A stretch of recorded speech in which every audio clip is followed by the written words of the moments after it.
খেতে আমি হলে তো কবেই মরে যেতাম। কি যে বলেন না ভাবি, যাই খাই খাবার তো খাই, না খেয়ে তো আর থাকছে না। সেটা তো আমি প্রতিদিনই দেখি। ভাবি মন খারাপ করেন না। আমি চেয়েছিলাম আপনাদেরকে বাসায় দাওয়াত করে খাওয়াবো, কিন্তু পরে চিন্তা করে দেখলাম আপনাদের মতো এরকম মিডল ক্লাস ফ্যামিলিদের আবার একটু ইগো বেশি থাকে। দেখা যাবে যে ধার দেনা করে কোনো একটা সস্তা গিফট নিয়ে গেছেন, সেই সস্তা গিফটটা নষ্ট হবে বিকজ অফ আমি আবার সস্তা জিনিস পছন্দ করি না। দ্যাটস ওয়াই খাবারগুলো বাসায় দিয়ে গেলাম। গরম গরম খেয়ে নিবেন কিন্তু ভাবি। এটা কেমন কথা বললেন ভাবি?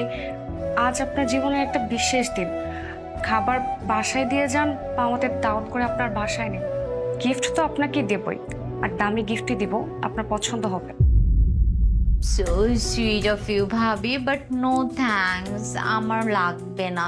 আমি বলি কি ভাবি, দেখেন আপনি মানে যতদিন ধরে আপনাকে দেখছি আমি, সেই বাবার বাড়ির থেকে যেসব শাড়ি টাড়ি নিয়ে আসছিলেন ওগুলোই ইউজ করতেছেন।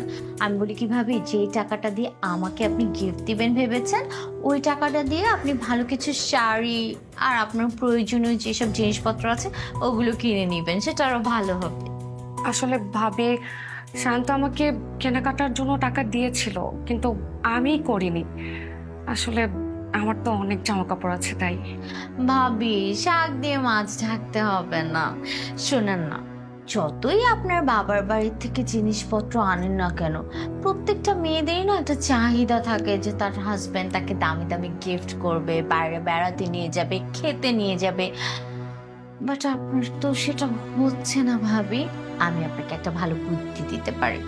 আপনি তো একটা শিক্ষিত মেয়ে, আপনি কিন্তু চাইলেই ভালো একটা জব করে নিজের চাহিদাগুলো মেটাতে পারেন।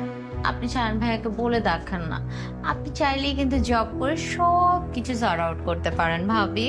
আসলে না ভাবি, আপনার যদি প্রয়োজন হয় তাহলে কিন্তু আমি আপনাকে জব দিতে পারি। আপনার দরকার হলে অবশ্যই আমাকে বলবেন। হুম। আমার বেস্ট ফ্রেন্ড, ওর কাজিন ব্রাদারের খুব বড় একটা কোম্পানি আছে।